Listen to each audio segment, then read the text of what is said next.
Hello friends. तो जैसा कि मैंने अपनी पिछली एक वीडियो में बताया था, मैं सेंसेक्स के बारे में बता रहा था। तो उसमें मेरे पास ये बोर्ड नहीं था, तो उसमें बहुत ज़्यादा डीपली मैं बता नहीं पाया। और मैंने ये भी कहा था कि वो पार्ट 1 है और ये नेक्स्ट पार्ट मैं बनाने वाला हूँ। तो ये नेक्स्ट पार्ट है उस वीडियो का। इसमें हम थोड़ा रिकैप भी करेंगे सेंसेक्स का, जो उस वीडियो में भी हमने डिस्कस किया था।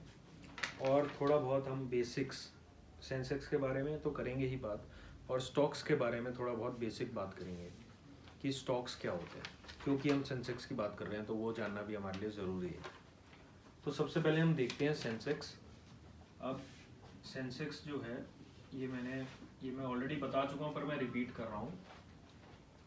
सेंसेक्स जो वर्ड है ये बहुत यूज़ होता है न्यूज़ में। ये मैं सबसे पहले आपको इसके बारे में इंट्रोडक्शन देना चाहता हूँ कि ये जो वर्ड है सेंसेक्स, ये एक स्टॉक मार्केट एनालिस्ट जिनका नाम था मिस्टर दीपक मोहनी। दीपक मोहनी, इन्होंने इस वर्ड को कॉइन किया था, या मतलब ये कह सकते हैं इस वर्ड को दिया था। अब सेंसेक्स का किसने दिया ये देख लिया। अब सेंसेक्स का बेसिक मतलब, सेंसेक्स दो वर्ड से मिलके बना है। एक है सेंसिटिव,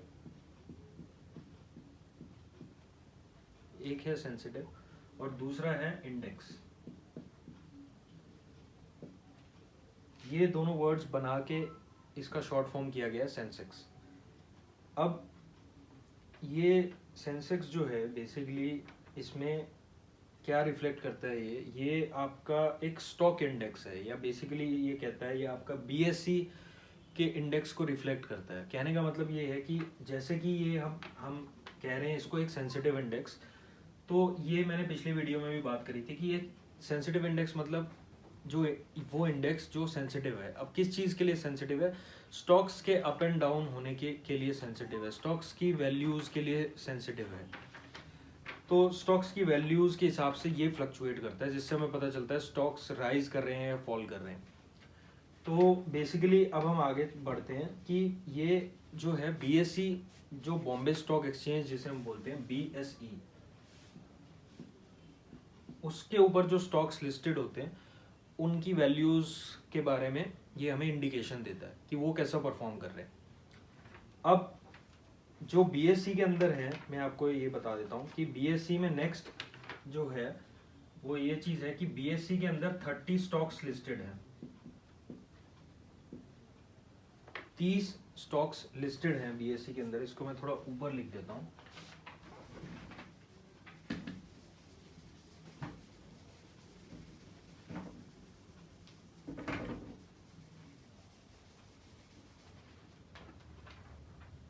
जो बीएसई है हमारा, उसके अंदर 30 स्टॉक्स लिस्टेड हैं, या आप कह सकते हो 30 कंपनीज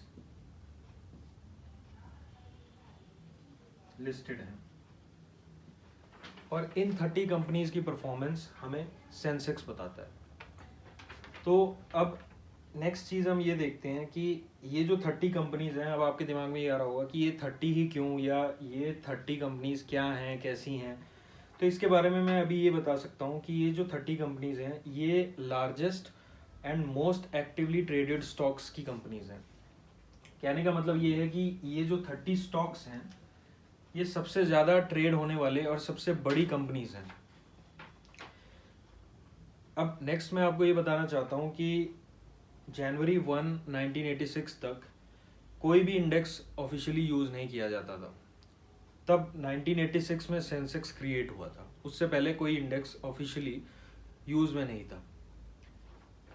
नेक्स्ट हम इस चीज़ पे आते हैं कि जो सेंसेक्स है, अगर सेंसेक्स की वैल्यू, हम देखो न्यूज़पेपर में न्यूज़ आर्टिकल्स पढ़ते हैं, आज सेंसेक्स इतने पे बंद हुआ, इतना चढ़ा, इतना गिरा, इसका मतलब क्या होता है, ये सबके दिमाग में आता है। तो क्योंकि हम बेसिक्स कवर कर रहे हैं तो मैं इसके बारे में भी बता देता हूँ आपको कि अगर सेंसेक्स की वैल्यू बढ़ रही है, सेंसेक्स अगर इंक्रीज कर रहा है, तो उसका मतलब सिर्फ इतना है कि it shows a general increase in the price of shares.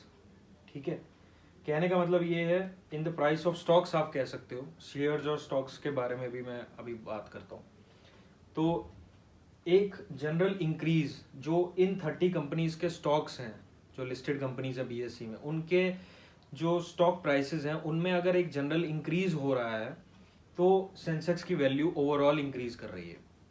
और अगर वाइस वर्सा भी ट्रू है, अगर सेंसेक्स की वैल्यू डिक्रीज कर रही है तो इसका मतलब ये 30 स्टॉक्स की वैल्यू डिक्रीज कर गई है। तो ये तो जनरल बात हुई कि सेंसेक्स इंक्रीज और डिक्रीज होने का मतलब क्या होता है। अब हम ये भी कह सकते हैं कि ये जो सेंसेक्स है, it provides a gauge of India's economy, या इट रिफ्लेक्ट्स और represents the entire Indian stock market even though the stocks are limited.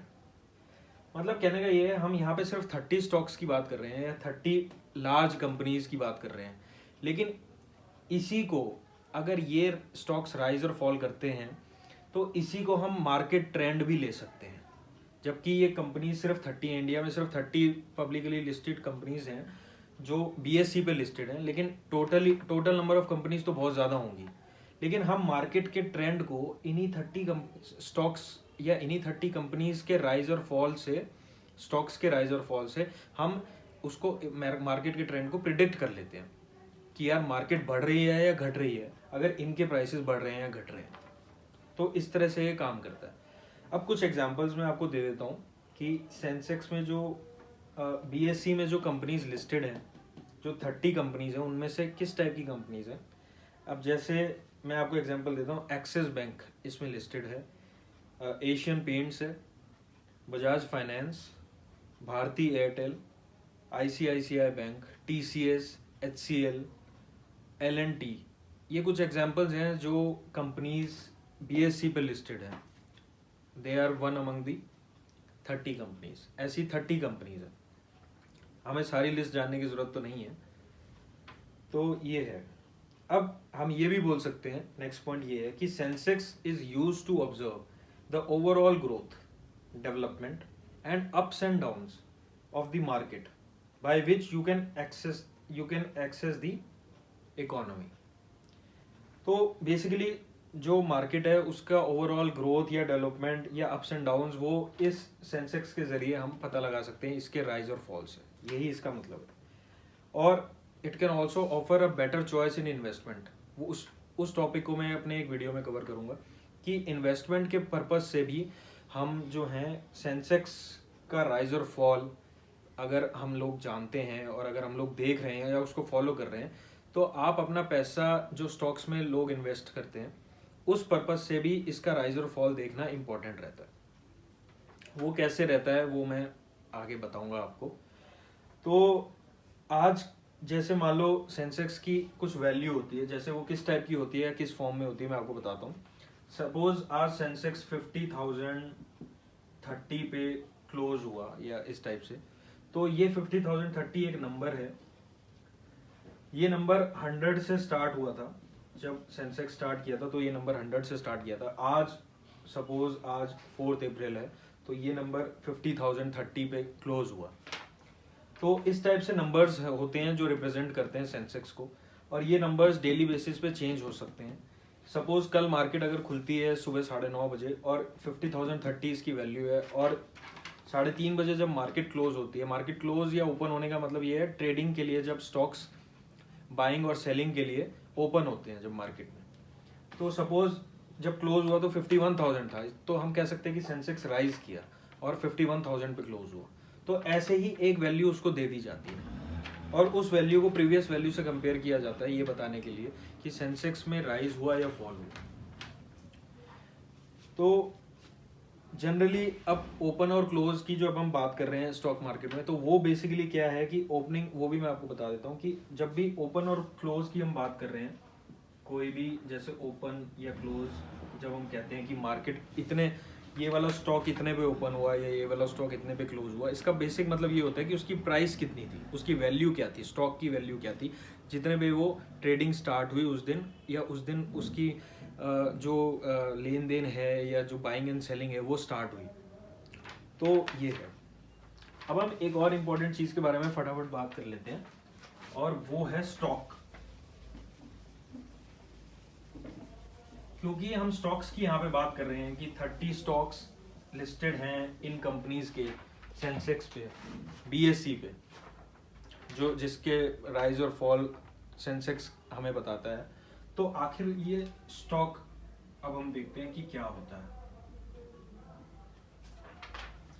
अब एक बात मैं आपको यहाँ बहुत इंपॉर्टेंट बताना चाहता हूँ, बहुत लोगों को कन्फ्यूजन होगी क्योंकि हम बिल्कुल बेसिक से, और मैं इस तरह से कवर करना चाहता हूँ कि एक आम आदमी भी इसको समझ सके जिसका कोई बैकग्राउंड नहीं है फाइनेंस में, या जिसको शेयर मार्केट की कोई भी नॉलेज नहीं है, वो इस चीज़ को समझ सके। मैं अपने वीडियोज़ को इतना ज़्यादा सिंपल बनाना चाहता हूँ। तो अब हम स्टॉक्स की क्यों बात कर रहे हैं, तो स्टॉक्स में मैं आपको एक बात बताना चाहता हूँ। लोग कंफ्यूज हो जाते हैं कि स्टॉक्स क्या है, शेयर्स क्या है, क्या ये अलग अलग चीज़ें हैं। तो स्टॉक्स और शेयर्स इंटरचेंजेबली यूज होते हैं।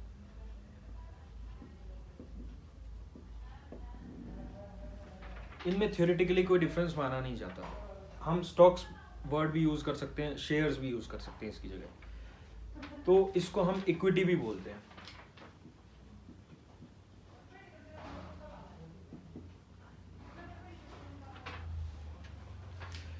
अब ये बेसिकली क्या रिप्रेजेंट करती है ये मैं आपको बताता हूँ कि it represents the ownership of A corporation, fraction of A corporation. कहने का मतलब ये है कि अब मैं आपको एक एग्जांपल देता हूँ। मतलब बेसिकली ये आपके किसी भी कॉर्पोरेशन है मान लो, तो उसमें अगर आपकी क्या ओनरशिप है उसको रिप्रेजेंट करता है ये, कि आपका स्टॉक या शेयर्स आपके कितने हैं उस कंपनी में। ये सिर्फ ये रिप्रेजेंट करता है कि आपकी कितनी ओनरशिप है उस कंपनी में। तो इसका मतलब क्या है, मैं इस पे आता हूँ कि जैसे कहने का मतलब ये है कि अगर आपकी ओनरशिप है शेयर्स की फॉर्म में, मान लो आप कोई कंपनी है उसके, मान लो मैं आपको एग्जांपल के थ्रू आपको समझाता हूँ कि मान लो किसी कंपनी के 1000 शेयर्स हैं और आप उस 1000 शेयर्स में से 100 शेयर्स ओन करते हैं 100 शेयर्स। तो इसका मतलब आप 1000 का 10% हुआ 100, तो इसका मतलब आप 10% आपकी ओनरशिप है उस कंपनी के अंदर, आपकी ओनरशिप है उस कंपनी के अंदर। तो ये बेसिकली शेयर्स और स्टॉक का फंडा है, जो बेसिक चीज़ है। तो अगर मान लो एक बात आपको और बताना चाहता हूँ मैं कि जैसे स्टॉक्स हैं वो they are bought and sold. Stocks को आप खरीद सकते हैं, स्टॉक्स को आप बेच सकते हैं predominantly on the stock exchange. जो भी आपका स्टॉक एक्सचेंज है, जैसे बॉम्बे स्टॉक एक्सचेंज हो गया जिसके बारे में हम बात कर रहे थे, उस पर आप स्टॉक्स को बाय एंड सेल कर सकते हैं। तो बेसिकली यही है स्टॉक्स और शेयर्स के बारे में। तो एक पॉइंट और है जो मैं यहाँ पे कवर करना चाहता हूँ कि सपोज, ध्यान से आप सुनिए, कि if you own 33% of shares of a company, अगर आप किसी कंपनी के 33% स्टॉक्स या शेयर्स ओन करते हैं, इसका ये मतलब नहीं कि आप 33% कंपनी के मालिक हैं। इसका ये मतलब बनता है कि आप 1/3 जो उसके शेयर्स हैं, टोटल शेयर्स अगर जितने भी हैं उसके 1/3 शेयर्स के 100% मालिक हैं। इसका ये मतलब है। ये पॉइंट मैं रिपीट भी कर देता हूँ कि अगर किसी कंपनी के आप 33% स्टॉक्स को आप ओन करते हैं, तो इसका ये मतलब नहीं कि आप उस कंपनी के 33% के मालिक बन गए। इसका ये मतलब है कि उस कंपनी के जो शेयर्स हैं और उनके जो टोटल शेयर्स हैं उसका जो 1/3 है उसके आप 100% के मालिक हैं।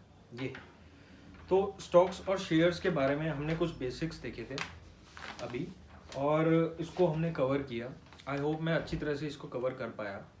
तो हमने बिल्कुल बेसिक लेवल से स्टार्ट किया है। ये स्टॉक ट्रेडिंग का कोई लेक्चर नहीं है और ये कोई इन डेप्थ एनालिसिस नहीं है किसी भी चीज़ का।